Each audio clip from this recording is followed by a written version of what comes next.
Okay, welcome back to Power Lunch Live on LinkedIn. Can you guys hear me now? Yes. Thank you. We're all on. All right. Technology has worked.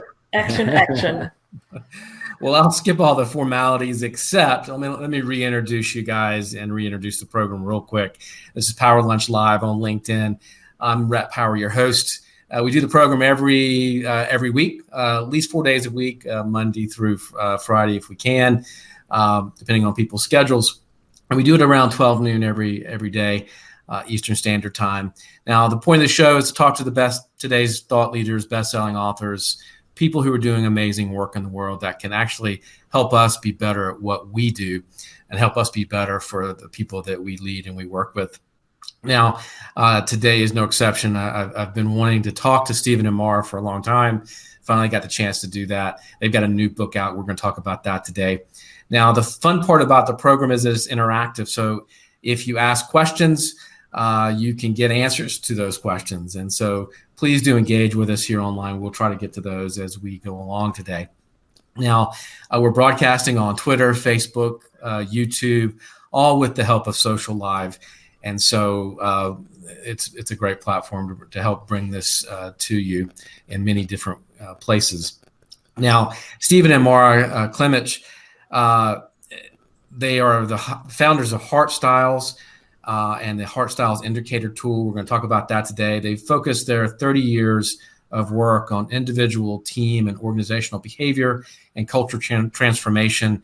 They are co-authors of the new Harper Collins book that just came out yesterday, if I'm not mistaken, Above the Line, Living and Leading with Heart.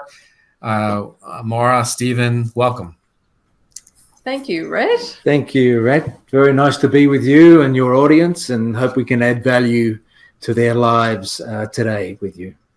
Well, I do appreciate it. I know that you're busy. You're in New York working with Charity Water, and that's important work. I don't want to hold you back from doing that much, but we do want to talk about the new book, and I want to ask you, really, first off, what does leading with the heart mean as a leader? I mean, we hear a lot about this, right? I think people sort of talk about it, but what does it really mean? Well, if you look at our language over the last few decades, we've spoken about the heart so many times. That person's leading with the heart. That person spoke with the heart. They haven't got their heart in it.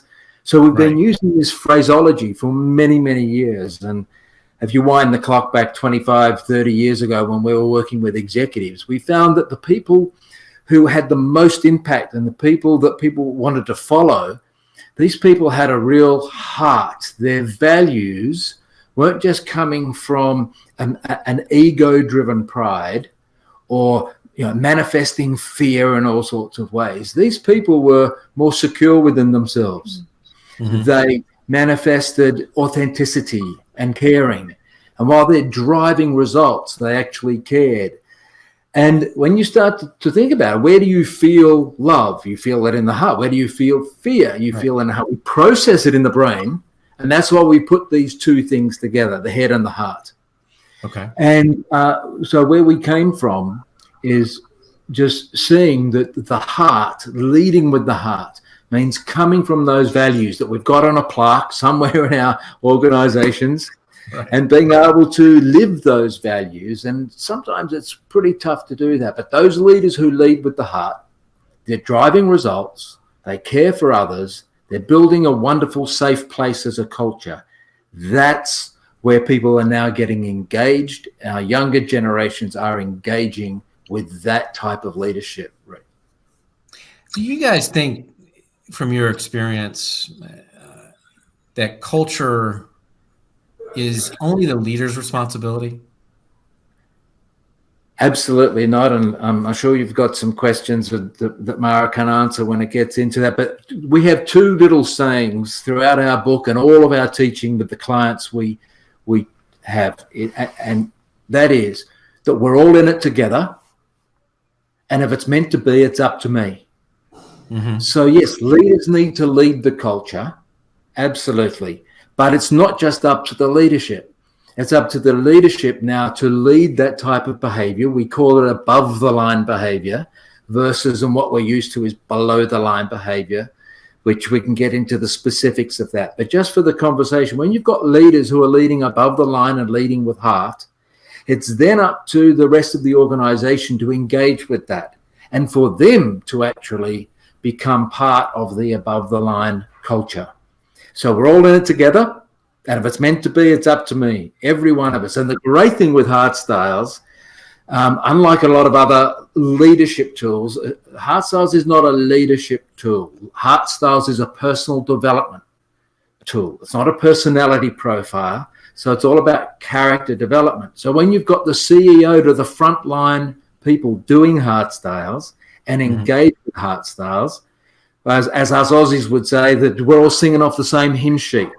We've all got the same language, the same model, and that's what's creating incredible engagement because we are all in it together and we have that philosophy of that it's meant to be, it's up to me to make a difference as well. Well, can you guys explain? I want to go back to. I think I love what you're saying. What is above the line and below the line behavior? Yeah. Well, above the I'm just throwing line questions out behavior. for whoever wants to answer. I don't have a particular question for either one, so I'm just going to throw out questions. So you guys take it however you want to take it. Sure. Yeah, dish it up. No worries. We spend our life as a married couple kind of going between things. So we do that professionally as well. Right. Yeah. So above the line is basically working with authenticity. That's probably the primary thing. Okay. And it's basically then working with courageous humility. Okay. That's an interesting word, humility, isn't it? In our day and age. For a lot of us, yes. Yes. But by that we mean really having a good self-awareness and being very authentic with who we are in ourselves, and out of that place building our character strength from the inside out. And when we can grow ourselves appropriately, it then gives us the bandwidth to be able to devote time and energy and emotion to loving and growing others. And the other bookend of that then is compassion for others. And by compassion, we mean actually understanding what goes underneath the behavior into the heart of the person, rather than just looking at the outward behavior. Okay. So it's two bookends: compassion and authenticity, and a whole stack of behaviors in between. So that's above the line. That's what you're talking about when you talk about above the line. I think we probably all know what below the line behaviors are. Isn't that interesting that intuitively we do? Yeah, we could go out into the street in New York tomorrow and line up 20 people and say, describe below the line behavior for me. And they'll say it's negative, it's competitive, it's controlling, it's sucking up and being approval seeking, it's avoiding, not being my authentic self, it's game playing, it's politics. People will just rattle that off. But what is the difference? And what we researched are the values that drive these below the line behaviors, which is basically fear and ego pride. It's all about me, not we. It's all about me. So fear creates self-protecting and ego pride self-promoting. And that's normal. That's what most people are doing and most organizations' culture is based on. However, the plaque on the wall doesn't say that. The plaque on the wall says that we're going to come from values of authenticity and caring and teamwork and all that. So what we did is we researched the values that drive above the line behavior. And when we started our research, we were told this is crazy. No one in the corporate world is going to accept that. But those values Mara just mentioned are courageous humility. So I'm going to be courageous. I'm going to speak my truth. I'm going to drive results, but I'm going to be humble and listen, because it's 2 ears and 1 mouth. Right. And the other thing is what we call growth-driven love. Now, you can imagine when we started our research over 20 years ago, we were going to bring the word love into the corporate world. We were laughed at. But love means honor, and respect. If you look at the plaques on the wall of organizations' values, they will align to courageous humility and growth-driven love. So then what we did is research the specific behaviors that come out of that. So we have authenticity and transforming, achievement-driven and reliable. That's where we're driving tasks with those sorts of courageous, humble values. Mm-hmm. And then, of course, in the love quadrant, we've got compassion, we have encouraging and developing and relating to others. So what we've been able to do to help people is not just show them what the behavior looks like, but what drives the behavior. Where does that come from? Why do we do the things we do? If we're coming from fear and pride, no behavior is going to change, even though we've got the plaque on the wall. Right. But if we can shift our heart to courageous humility while we're driving results and growth-driven love while we're driving results, we've got a much better chance of creating a culture where people are listening, they're innovating together, and they're making a difference together. And, of course, we're retaining and getting talent to be part of that culture. Well, it seems to me that one of the ways that this works, or the only way that it really works, is for a leader to understand why they do what they do, right? And so, in other words, I mean, for people to fix a behavior or to even drive results, you have to understand, and people have to understand why you're doing what you do. And I think, how do you get to that? Because that's what I struggle with as a coach sometimes, is how do I get my clients to understand their why? Truly, truly, truly understand their why. Not give me a bunch of things they think I want to hear, but to truly understand why they're doing it. Yeah. Because I think that's hard. Yeah, and it's back to that tremendous book of Simon Sinek, Start With Why. And, it's an incredible book. And the why, to us when we're coaching people, and we've written this in the book, that you've got to find your purpose beyond profit and your meaning beyond money. And people on the team, that's as a leader, and people of the team have got to find their passion beyond pay. Now, how do we explore that? Whatever industry or business we're in, what is our purpose beyond profit? And what's that meaning that we can add? One of our tremendous clients across the globe is KFC. And, of course, they're cooking chicken and it's great stuff. And we say KFC is kindness, forgiveness, compassion. And we have a great time. But what's their purpose beyond that? Well, obviously, they're looking after customers. They're having a good time with customers. They're part of the World Food Program. They've got meaning beyond money and passion beyond pay. But also, the senior executive is saying, we want to help develop people so they can go home and have better relationships and be better parents and better partners. So it's not just about coming to work and learning how to cook chicken. It's coming to work and learning Heartstyles. And that enables the executive to go and say, we're giving people something beyond the job. And people in the job are saying, I'm getting something beyond the job. Right. So that's where we help organizations and people find their why. I think if I can just sort of build on that, to also sort of tangentially answer your question, I think one of the reasons we developed the Heartstyles Indicator is exactly that. It's a catalyst to help you see what might be happening where you might not have seen it before. Right. And by that I mean a lot of times the behaviors and the thinking that we have, we don't realize are actually like a coat that we've put on over our authentic self called a coping strategy. Sure. And so with the indicator, the idea of having the above and below the line styles, with the executives that we work with, they get this sort of big breakthrough moment or small breakthrough moments because they begin to see that the way that they've been operating is actually a defense strategy or a coping strategy rather than being really true to who they are.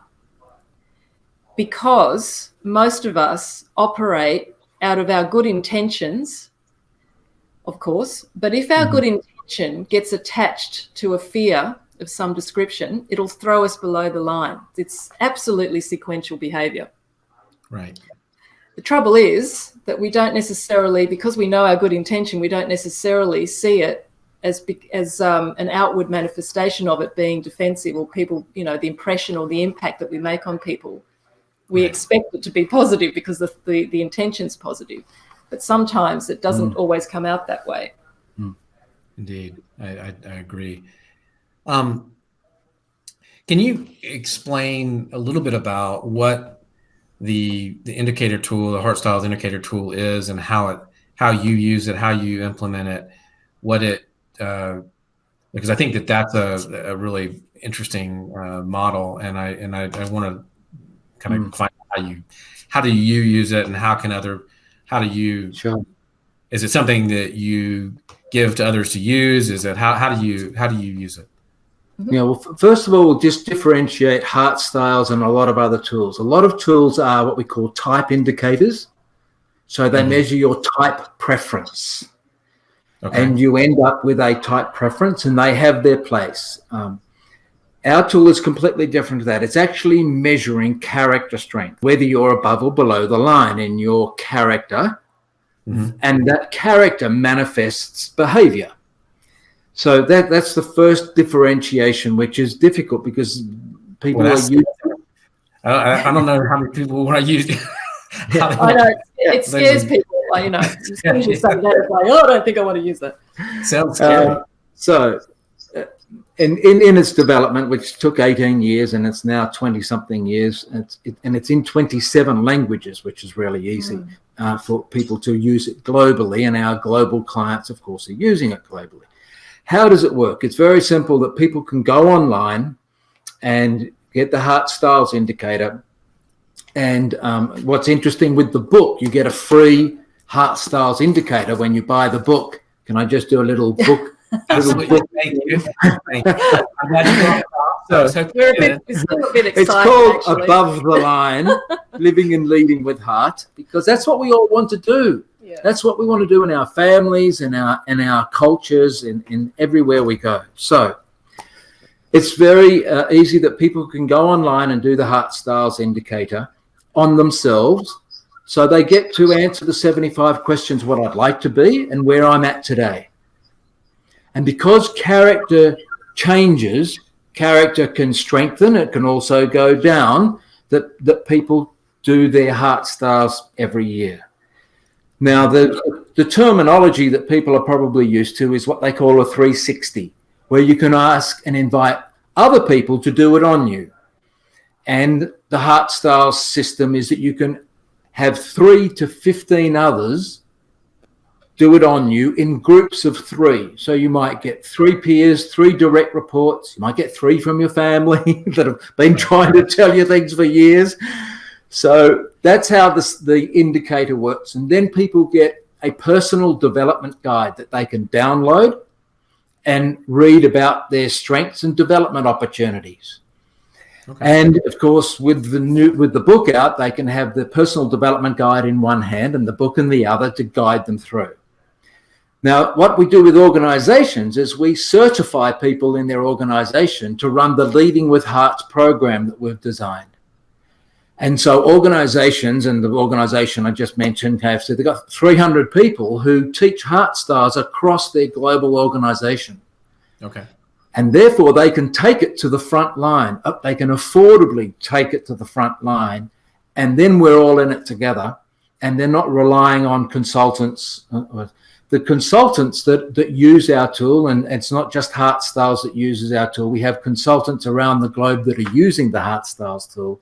They tend to deal with the leadership and coach the leadership. Then they have people certified in the organization to roll it out across the organization. Right. And it's a a great system, and it's proven now. It's a proven system. That's why it's taken us a long time to write our book. We didn't want to write a book on what could be. We wanted to write our book on what has happened and what people have implemented. And we've got over 120,000 respondents now, and as we said, 27 languages. So there is a system, Rhett, for people to be able to bring that just into their individual lives or across a whole organization. And we've got a team of people around the globe that are sorting all of that out. And we don't know what's going on in our own business anymore, but we've got a great team across the globe that I'm not sure we actually ever did know what was really going on in our business. So it's fantastic seeing people's lives change and their character being developed and going home and creating better relationships and getting engaged with their organization. It's a wonderful thing to see. And there's so much disengagement in our world today. So I want to get into the psychology of things a little bit. You talk about, you hit on it a few minutes ago. You talked about humility and love and pride and fear. And you talk about how in the book, how these four principles sort of influence every facet of life, for better or worse, right? So as a leader, if you're not in a good place, let's say in your at home or in your head, that's really going to influence your decisions, isn't it? Mm-hmm. Yeah. And I mean, if you're not in a good place there, I mean, I don't know how you make good decisions in the business, because people talk about putting things in boxes. I just don't know that that's truly possible. I mean, what do you guys think? What have you seen in your experience? Yeah, that's a good question, actually. That's a big I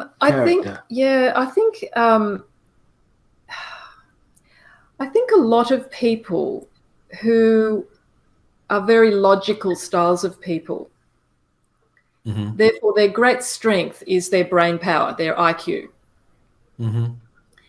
have possibly seen in their worldview that the EQ element of themselves is inferior or less important, for instance. And so they've been able to compartmentalize their life. And we've seen this quite a few times over the years with senior people that we've worked with. And therefore you get this sort of dichotomy of a person who at senior leadership level is probably quite logical, very tasky, tries at times to bring in that EQ element, but finds it really hard. Mm-hmm. Yet in their home life are the absolute, soft dad or mum. They, spend a lot of time coaching their kids' football or basketball team, and will spend hours with the kids, have patience and patience and patience that they don't necessarily exhibit in the workplace. And so you've got this sort of compartmentalized style. I think for those people, they don't perhaps have realized that actually being able to do this is not going to destroy life. It actually enhances it. Yeah, right. I absolutely, I mean, that's what that's what you're saying in a lot of ways, right? You have to integrate. You do need to integrate, yeah. Like this work-life balance or this separation, I don't know that when I tried to do that, I didn't do it very well, right? And what I should have been striving for was an integration. Yeah. So the very interesting thing, Reed, is that what strengthens our character is adversity. Yeah. Now, if you just imagine two railway tracks and you've got tension on both sides, you've got positive tension and negative tension, and you're in the middle of this doing life, and that negative tension happens in life. It's just life, isn't it? As our relationships and kids and coming and going and all, we've got a mobile phone rattling all the time. But it's actually very interesting that if that's happening all the time, those situations are impacting us and we have positive and negative tension, this is where we need our character strength. And the interesting thing is when you've gone through adversity, and you've learnt from that or strengthened your character from adversity, you become a more above the line person. A person who hasn't developed their character through adversity becomes even more defensive, more living out of fear and pride, because they have to self-promote and self-protect, self-promote, self-protect. And compartmentalize. So I think when we look at life and go, yes, it has got tension, and some of it's positive and some of it's negative. Now, how can I develop my character to be able to handle that and deal with it? And they're the great leaders that we've seen and admire. Not just leaders, but take a sports person. Take a sports captain of a team. Those people who can carry themselves with this humility and love whilst they're trying to win the trophy and losing games and under pressure because their team's not performing. Do they then become defensive as a sports person, or do they rise up above as a leader and develop their team to believe in themselves and believe they can win? And that's when you get the mighty comebacks. Yeah. I think what we're showing people with them being able to do with the model is put it into a framework and a language for people. Mm-hmm. Yeah. What is we intuitively know all this. What for I want to understand too, and I want to talk about it for a second. How do I guess do you have a model or a system to help me sort of monitor or keep myself in check as a leader? Are there some tools that you have or some ideas that you have about how, if I see that I'm exhibiting below the line, behavior, how do I check myself or catch myself in doing this as a leader? I mean, that to me, that's a valuable skill, because we all have a bad day, right? And somebody walks in the door at the wrong moment, and they're going to get the brunt of it. So how do I check myself as a leader, I guess? Yeah. Body doesn't lie. No, I think we talk a lot about the physiology as well as the psychology of us as a human being. Mm-hmm. And the parts of the brain that is our strategy center is our control tower.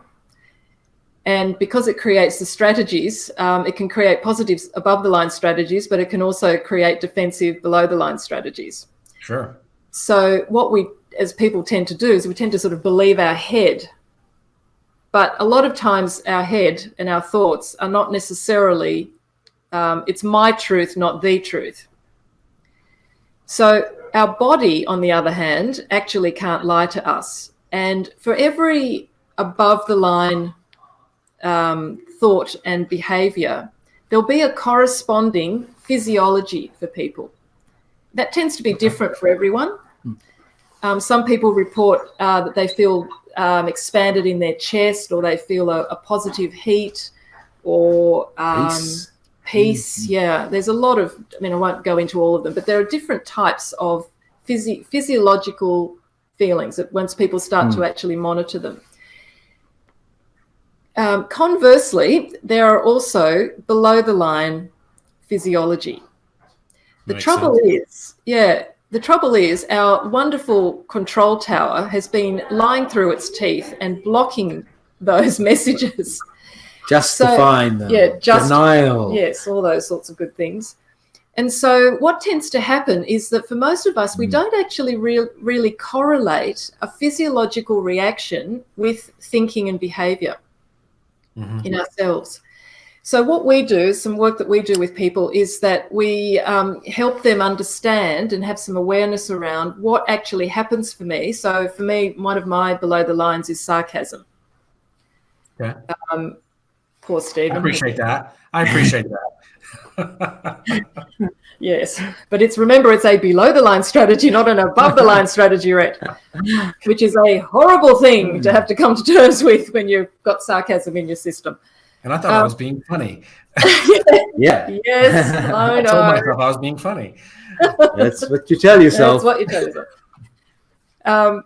So, for instance, with that, if I can now obviously hear myself, and I actually have come to terms with the fact that there is a physiology for me with sarcasm, but it tends to be an easier one for me to pick up on, because I've just really disciplined myself to know what the motivation is behind it, which basically for me is pride. I want to be the smartest, most thrilling person in the room, which is why I'll make a sarcastic comment.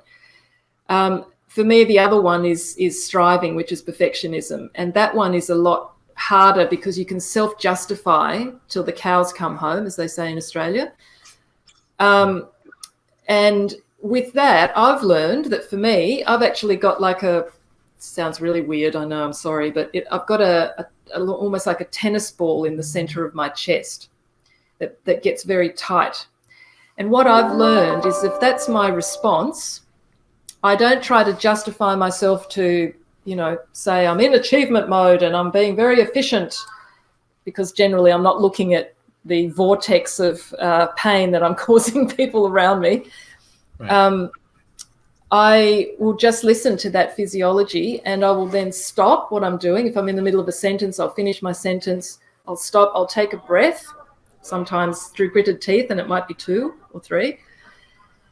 But I'll actually just change my physiology and just calm myself down, because what's happened with any below the line thinking, and particularly by the time you get to the behavior, is that because it's a threat response, your blood flow that normally is in your insight mechanism in the front of your brain gets pushed back to the fight or flight center. Now, obviously not all of it, otherwise you'd die, but a lot of it. And so in that moment, you actually are not that aware of what's really happening for you. So if you can actually calm some of your adrenals down and some of your physiology, and you start to understand what your physiology is in a pattern, then you can start to manage rather than trying to just do it mentally, because a lot of times your mind will not be your best friend. No, I get that totally. I mean, you can always justify anything, right? It's easy to justify stuff. Yeah. Exactly. And I think that's, when you ask the question, you say we all have a bad day. And yes, we all have our below the line moments. It's normal. It's not a bad person. It's normal. But most people, and as you've just closed off the question, saying, well, the ego can justify it. Yeah. Well, I was like that because sales were down. I was like that because those people were idiots. And all of a sudden, we find a way of justifying our below-the-line behavior and don't learn from it. That's the thing. And that spirals into denial and, unfortunately, spirals into more below-the-line behavior. A pattern. It develops. Right. Yeah. And we're stressed. Our blood pressure's stressed. We need more substance to manage that stress. So we're smoking or drinking more than we need to be. And all because we've what we call spiraled. Now, that again is normal. What we're trying to help people to say is, okay, why don't I take a breath? Why don't I step back from my life and go, is there a pattern here? And how old is that pattern? Because that other great book, What Got You Here Won't Get You There. Marshall's, yeah. An incredible book. And then, Brené Brown's material on vulnerability. And being able to say, well, I'm going to be vulnerable with myself. I'm going to have the courageous humility to look at myself and identify that and break that off. So, yes, I've had a bad day. How can I be compassionate to myself? So when you look at the Heartstyles Indicator, as Mara said, on one end is authentic, on the other end is compassionate. Yeah. So the great leaders are highly authentic and highly compassionate with the world. But what about with yourself? Can you be authentic with yourself and compassionate with yourself to say, you know what? I've been living like that for 20 years, 10 years, and enough is enough. And I'm going to break that pattern, find the good and the gold in my heart. There's good and there's gold in them there hills. And what people have done is started to believe lies. I'm not good enough. I've got to prove myself. I've got to be perfect. I better not speak up at a meeting or someone will criticize me and chop me down. So I'll sit in the passive corner while other people are in the aggressive corner. So we've got the self-promoters in one corner and the self-protectors in the other corner. And none of that is producing a great culture or great results or innovation. Right. So back to being able to admit to yourself where you're below the line and what causes that and triggers that is part of what we're teaching people and part of what we've written in the book. I think it's being kind to yourself in terms of understanding that all of those below the line styles actually have a positive intent. Okay. Yeah. And it's just that intention has attached itself to fear somehow, either a real or perceived threat to your security. And as a result of that, you put that coat on and you're operating out of that defensive or coping strategy. And for most people, they don't actually realize that that's what's been going on. If you look at the passive, people's good intention of the passivity is not upsetting anybody. That's the good intention. The good intention of the aggressiveness is to drive results. Get things done. Yeah. So how did you discover those physiology? Because I think you're absolutely right. The body doesn't lie. So is it something where I could take a piece of paper and say, because I actually am at this place in my life now where I do recognize negative thought and behavior. Do I do justify it sometimes, but so should I take a piece of paper and write down how my body feels? How do I start to realize sort of what my changes are that I can start paying attention to? I think there's that physical, mental, emotional, spiritual. Okay. So if you can, we call it debrief, but if you can look back on a day and go, well, where was I at physically? Where did I have a physical reaction or chew my nails or tap a pen? What physical responses was I having? Mentally, am I feeling stressed and tight and tension? Emotionally, am I angry, frustrated? Then there's the spiritual side, and everybody finding what that is for them that they can contemplate. Where can they just find a place to be silent? We have so much white noise. Yeah. The people are so uncomfortable with the silence. So what is that for each individual? It's different, but we really ignored that place of meditation and contemplation. And we're seeing in our society now that that's way more acceptable to have time. And if you're looking at those four things, you'll start to get a revelation. You'll start to go, oh, there it is. The other thing is asking people who are close to you because they already know. Mm-hmm. Yeah. So sometimes when people get their personal development guide back and they read it and they show it to their spouse or partner or personal assistant or someone on their team, and they go, yeah, we've been trying to tell you that for years.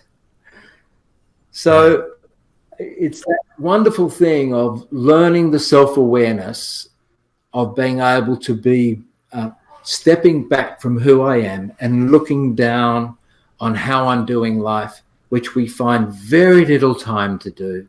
We're rushing from one thing to the next. So thank you so much for that. I wanted to get to a question. Thank you, Terry Nichols, for joining us again today. Thank you so much for your support, man. Paul McFarland asked, how do you define effective? Yeah, very good. Well, first of all, we've done a statistical analysis. So there is a effective logic Because what we've done with over 100,000 respondents, they've done the Heartstyles Indicator, and then we have asked 8 separate questions and correlated them. So what is the level of this person's personal effectiveness, work-related effectiveness, time management effectiveness, stress, health? There's 8 separate questions. And we've correlated that those people who are seen by others as above the line are also seen as people who are personally effective. They're effective in their relationships, effective at work. They're healthy and less stressed. Mm-hmm. So that is all the research that we've done and continue to do. Okay. So that's sort of the logical part. But what's the other part of being effective? It's knowing that you're building relationships. It's knowing that you're actually getting results without being a control freak. It's knowing that you are being able to work with people and task in a balanced way that is making good of our product, our service, but also the planet and people. So there's that emotional side. You can actually feel when you're being effective. Right. You get a sense of security within yourself to go, hey, that was good. You actually intuitively know. And that's a great feeling when you've made a difference, both with task and people, in an above the line way. Well, guys, thank you so much. Can you show the book one more time? Oh. Here we go. There it is. And where can they find it? Well, it's on Amazon. Okay. In the around the globe. It's released yesterday in the US, 23rd of January in the UK, and first week in February in Australia and New Zealand, then across the globe. Okay. China have already said that they're going to translate it into Mandarin. We've got it. Not all of China, some of China. Yeah. Oh. Anyway, we hope that it blesses people, that it helps people. Yeah. It's 30 years of our work that we hope that people can get a hold of this and become their best self. I know these are very common terms of becoming your best self, but why not? Why not find the best self that we've got within us? And if you knew my story and background, that's where it came from, that I had a very, very broken background. My father died when I was 1. I was dyslexic and a hearing disability. And my life was a mess until a book changed my life when I was 19. And that book, I think everyone on the planet's heard of, is How to Win Friends and Influence People. But that book changed my life when I was 19. And we're just hoping that this book can change other people's lives when they're 19 or 99 and help people find the greatness within them by living above the line and not being in this prison of pride and fortress of fear that we get caught into. Yeah, I love that. I'm gonna have to steal that, I think. If you don't mind. Go ahead. Well, guys, the book is called Above the Line: Living and Leading with Heart. We'll put a link on the LinkedIn for people to go to Amazon and pick up a copy. And I'm sure they can look you guys up on the website if they want to engage you guys in some coaching. And thank you for spending some time with us today here on the Power Lunch. We'll be back tomorrow. We've got a good show tomorrow. We've got great shows next week. I'll be in San Diego with my colleagues in the MG 100 with Marshall Goldsmith and the 100 coaches. And I'm sure we're going to have some great conversations next week. Also going to have a conversation with my co-author on my new book. And we're going to sit down and talk about the new book that's coming up. And so that's going to be a lot of fun. So next week's going to be fun live from San Diego. And but you can check out the January schedule, which will be updated here pretty soon. January and February schedule on Power Lunch Live on our website. And that, again, is powerlunch.live. And you guys have a great day. We'll see you tomorrow.